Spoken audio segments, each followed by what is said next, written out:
Salve pessoal, eu me chamo Demerval Júnior, sou missionário consagrado da Fraternidade Nossa Senhora do Bom Sucesso, sou casado, missionário leigo e casado já há 23 anos, nós temos 3 filhos, 3 rapazes já, e vivo com minha família na cidade de Trindade, no estado de Goiás. E o Wagner Moura me convidou para poder participar deste CONACAT 2015, cujo tema geral, vocês já sabem, é Sempre Família. E gostaria de partilhar com vocês um pouco das experiências que eu ando tendo já há vários anos com a problemática da dependência química na família. E vou tentar mostrar para vocês a vantagem de se ter uma família cristã, mesmo diante dessa situação da dependência química na família. Pois bem, em primeiro lugar a gente precisa de entender as causas para que uma pessoa busque as drogas. E quando se trata de drogas, nós temos que considerar o alcoolismo, a maconha, enfim, tudo aquilo que tira a sobriedade de uma pessoa. Então, via de regra, o que eu venho observando muito ao longo já de mais de quase 25 anos nessa lida, tudo começou com um tio meu que era alcoólatra e eu o encontrei internado num hospício, porque ele buscava a recuperação. Ele, na época ele ingeria até perfume, buscando álcool desesperadamente. E acabaram que internaram ele num hospício que existia na cidade de Goiânia. Foi lá que eu o encontrei. Então, eu busquei um recurso adequado para poder lidar com essa situação dele. E foi onde eu consegui interná-lo numa comunidade terapêutica. Comunidade terapêutica ligada à Igreja Católica, da Renovação Carismática Católica, na cidade de Goiânia. E nessa experiência que eu tive com ele, a partir de então, nunca mais eu deixei de lidar com o auxílio, o amparo, a ajuda a esse tipo de situação. Pois bem, o que eu percebi nesse tempo todo, de lá para cá, é que as pessoas se drogam muito em razão, em função de elas buscarem uma solução para um problema interior. Todos nós temos um questionamento básico, essencial. Então, são aquelas perguntas: quem sou eu? De onde eu venho? O que eu estou fazendo aqui? Para onde eu vou? E a maioria das vezes, várias pessoas não encontram uma resposta satisfatória e vivem num questionamento muito grande sobre si mesmo e tal. Por si só já é um agravante, vamos dizer assim, que possa, de repente, levar essa pessoa a conhecer realidades que acabem conduzindo a uma situação de dependência. Um ambiente onde haja o uso abusivo de drogas, etc., é muito em função de pessoas que têm um questionamento interior muito grande. A gente vê tranquilamente esses andarilhos, esses moradores de rua, o quanto eles são questionadores, o quanto eles têm questões filosóficas, vamos dizer assim, justamente porque eles têm essa abertura a uma compreensão maior das coisas, não se envolvem tanto com as situações do dia a dia e querem se aprofundar na relação deles com os problemas. E muitas vezes não encontram essas soluções que eles buscam incessantemente e acabam se envolvendo com outras pessoas que abusam de drogas e tudo mais, e naturalmente elas entram no mesmo caminho. E o interessante é que quando se deparam com a substância da droga, acontece um fato mágico, vamos dizer assim, na mente dessas pessoas. elas, via de regra, têm uma experiência que vai além da vida delas e que permite que elas descubram uma realidade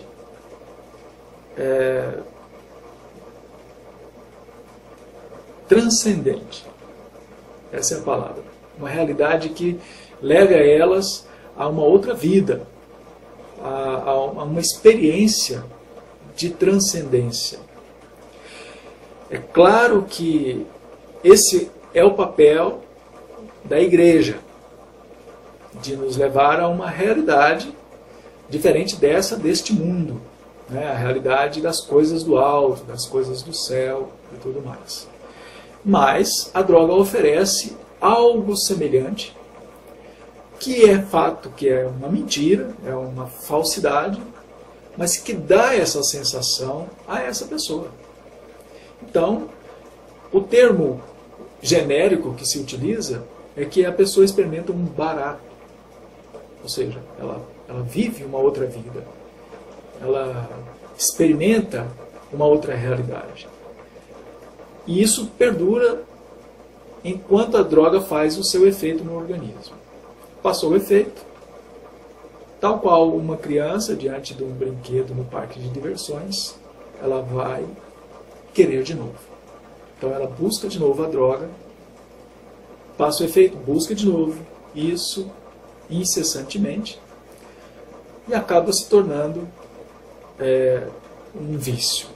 Porque isso, o organismo vai cobrar o seu preço pela presença dessa substância em seu próprio corpo.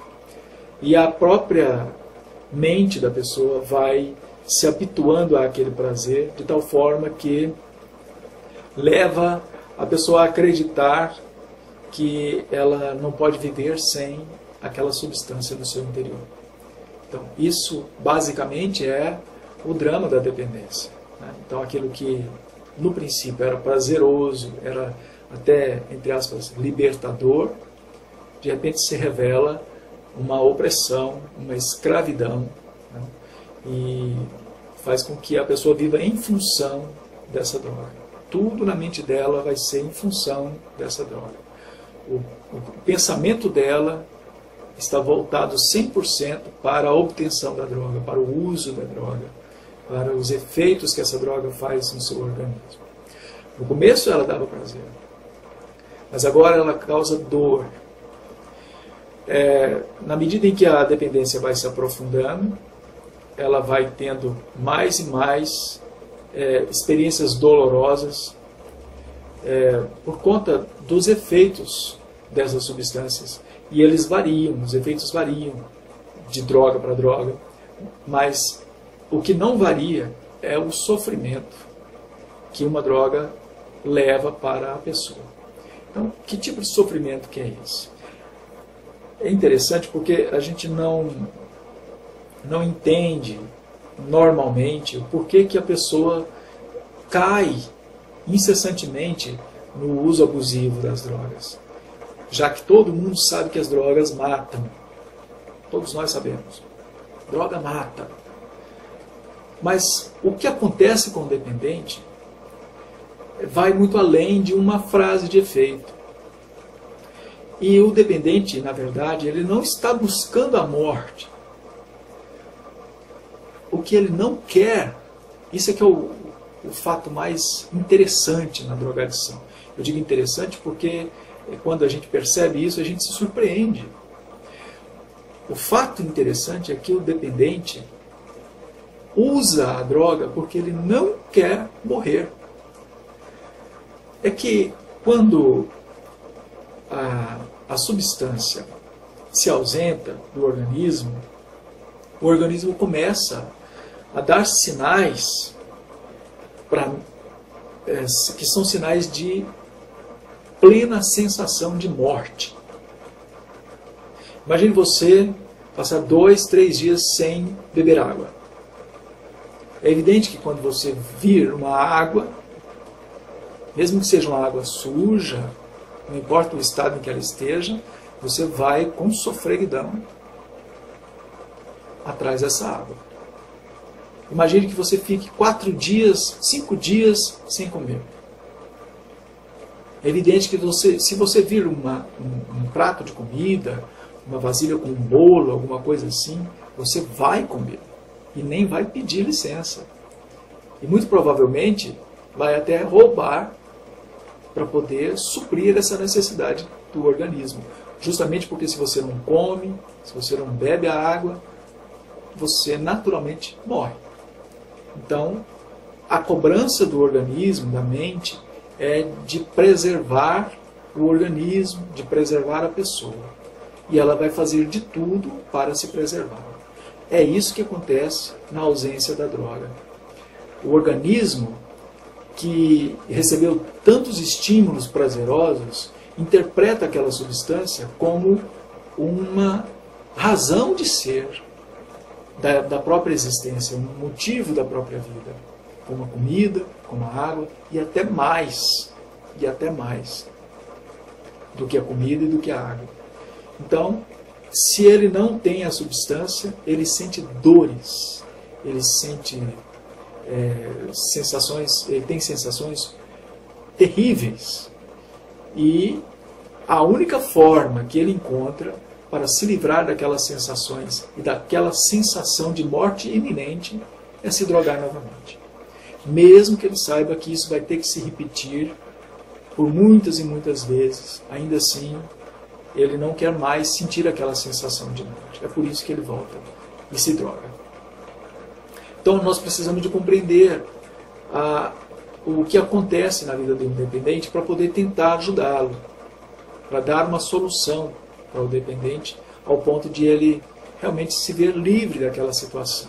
É evidente que não é dando drogas que nós vamos ajudá-lo. É fato que, mesmo que ele sinta dores horríveis, mesmo que ele sofra muito, ainda assim nós temos que ajudá-lo de uma forma adequada.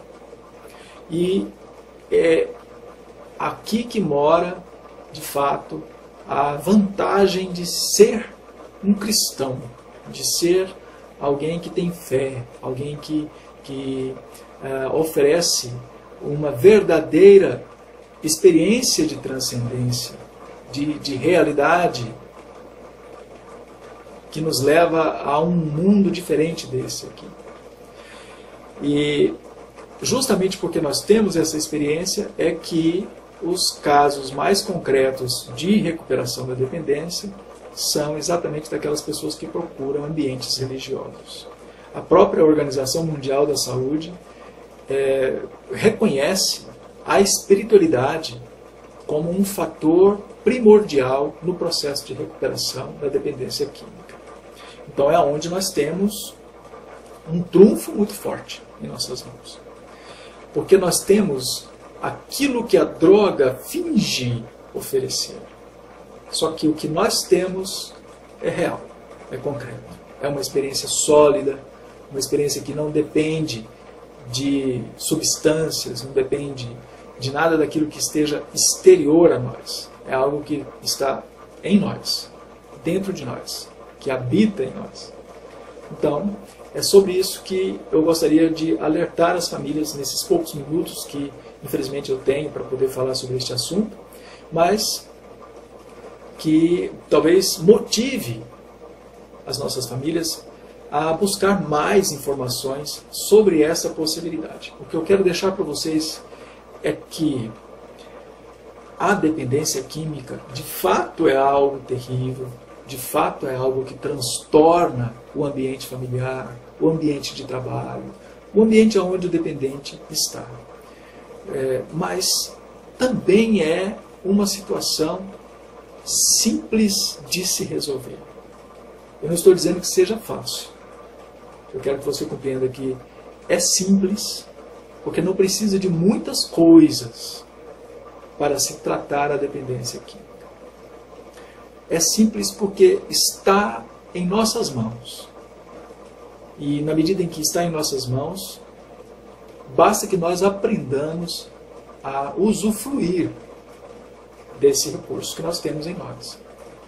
Então, é simples, mesmo que não seja fácil, e é possível que você aprenda a lidar com isso para ajudar o seu familiar, o seu amigo, o seu colega de trabalho, o seu vizinho, a pessoa que está próxima de você e que você percebe que precisa urgentemente de uma ajuda.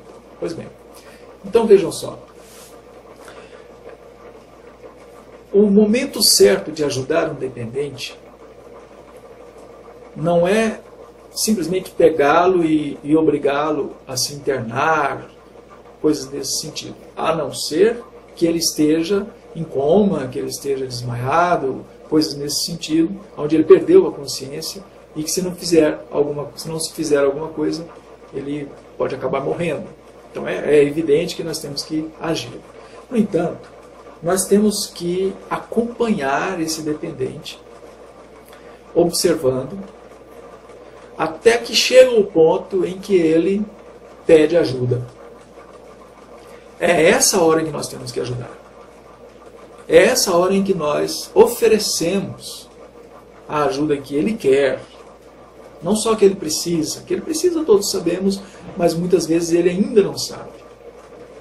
Precisa que ele entenda essa situação em que ele vive, que ele perceba que sozinho não consegue vencer esse desafio e que ele peça ajuda.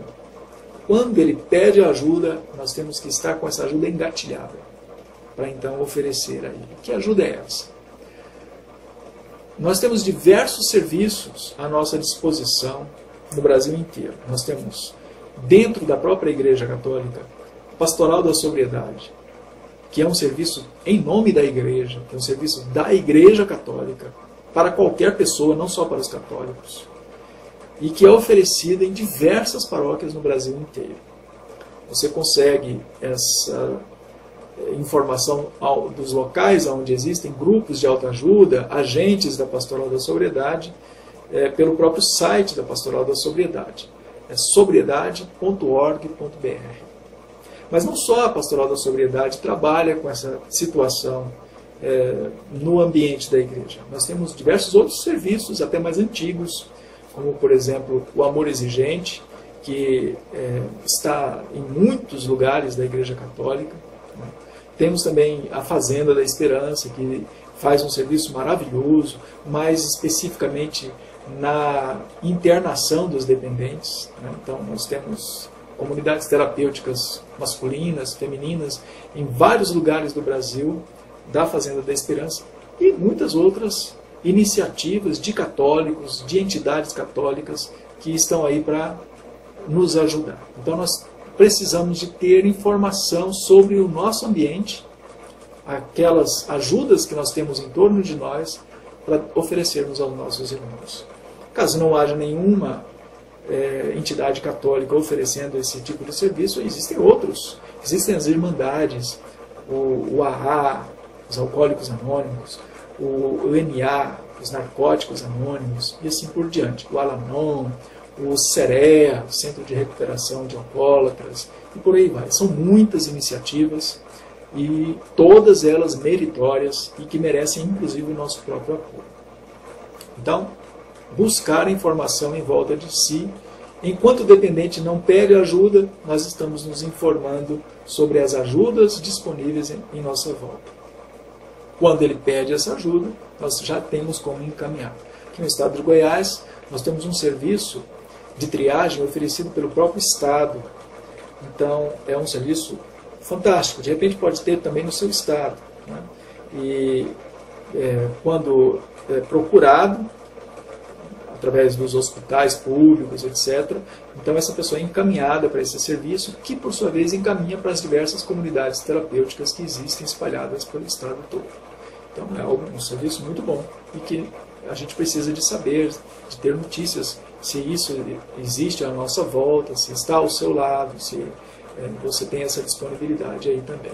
Pois bem, então essa é uma parte da ajuda.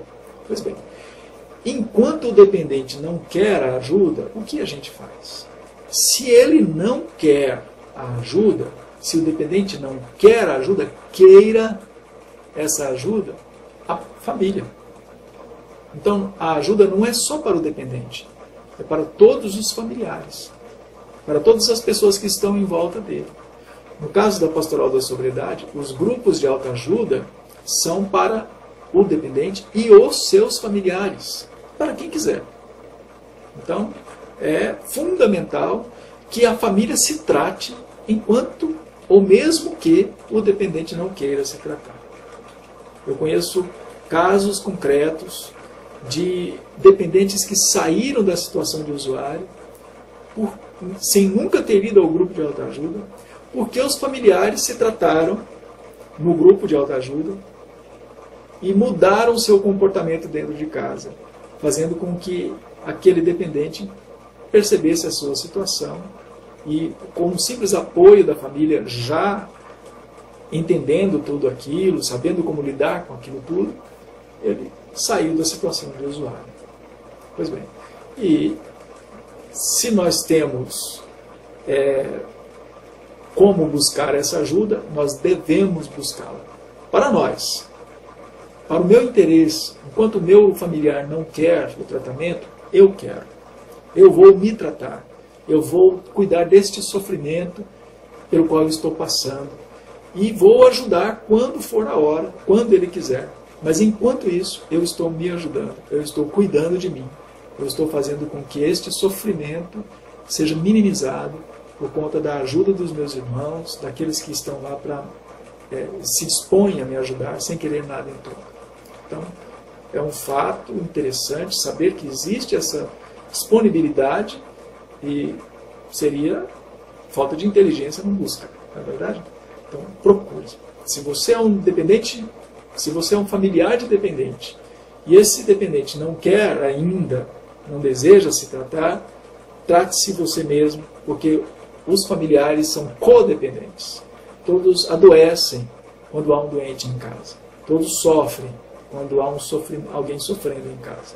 Então, todos precisam de tratamento também. Pois bem, então,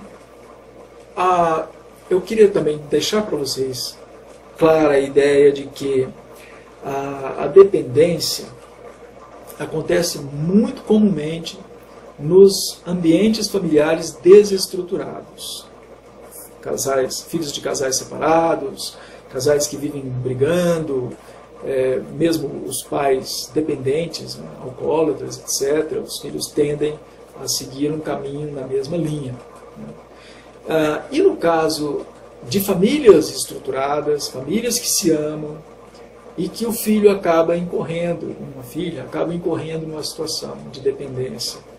Normalmente isso acontece por conta das influências, não por conta do seu ambiente, mas por conta das amizades. Os adolescentes tendem a fazer qualquer coisa para entrar para um grupo, né? E se de repente essa coisa a ser feita é o uso de uma droga, eles aceitam, né? E acabam entrando numa situação de dependência por conta disso. O que fazer? Eu digo para vocês que as famílias estruturadas são um excelente suporte para a recuperação do dependente. As famílias desestruturadas devem trabalhar a reestruturação familiar para poder ajudar os dependentes. E aqueles que vivem em harmonia, em primeiro lugar, não se desesperem. Continuem tendo fé.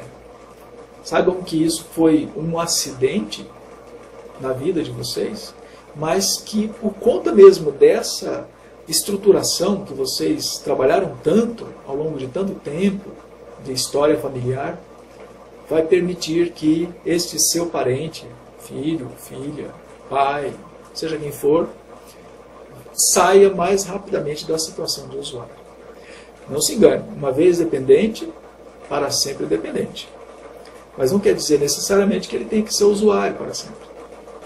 Então é como o diabético. E se ele cuidar, se ele se tratar, ele nunca vai morrer de diabetes. Vai morrer de outros problemas, né? Uma morte natural.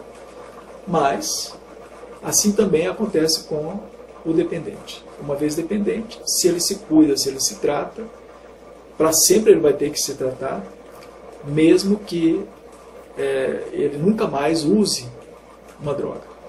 Tá certo? Então isso é possível. Não há cura aparente para a dependência química. mas há sim tratamento. E é isso que nós temos que buscar. E o tratamento melhor é a estruturação da família. Família estruturada, recuperação facilitada.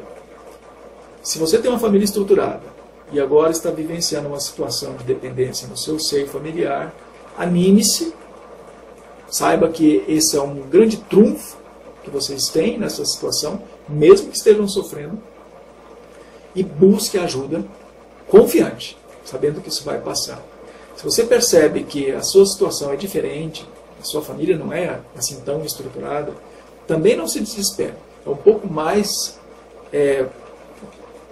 difícil, vamos dizer assim, mas é sempre muito possível e há muitos casos de recuperação de pessoas que nem mesmo tinham mais a família. Todos tinham já abandonado tudo. Então, confiança, esperança, ânimo. Eu queria que você aceitasse de coração o desejo que eu, os meus irmãos, os agentes das diversas atividades pastorais na igreja e todos aqueles que estão envolvidos no processo de recuperação, esse desejo que nós temos de permitir ao dependente encontrar-se consigo mesmo. Muitas vezes ele está fora de si, não tem compreensão, e nós temos que agir como um bom samaritano. Então eu peço agora que Jesus, o Salvador, nos permita oferecer a esses irmãos, em qualquer situação que ele esteja na dependência, em qualquer nível, em qualquer grau que ele esteja na dependência, que nós, por amor de Jesus e pelo exemplo dele, nos tornemos bons samaritanos na vida desses irmãos. Nós desejemos ardentemente fazer aquilo que é necessário para a vida deles. Muitas vezes o que é necessário é doloroso, é difícil, mas é necessário. Então nós temos que ajudar esses irmãos com esse espírito de bons samaritanos, a exemplo do que Nosso Senhor deixou muito claro para nós. Eu agradeço pela oportunidade, espero que você tenha sucesso nessa tarefa de ser bom samaritano na vida dos irmãos, e peço a Nossa Senhora do Bom Sucesso, a nossa padroeira, o nosso socorro, que esteja sempre ao nosso lado, nos inspirando, nos apoiando, nos ensinando a cuidar dos nossos irmãos, como de fato eles são. Irmãos, pessoas importantes que precisam do nosso apoio, antes mesmo das nossas críticas. Deus abençoe, paz e bem para você.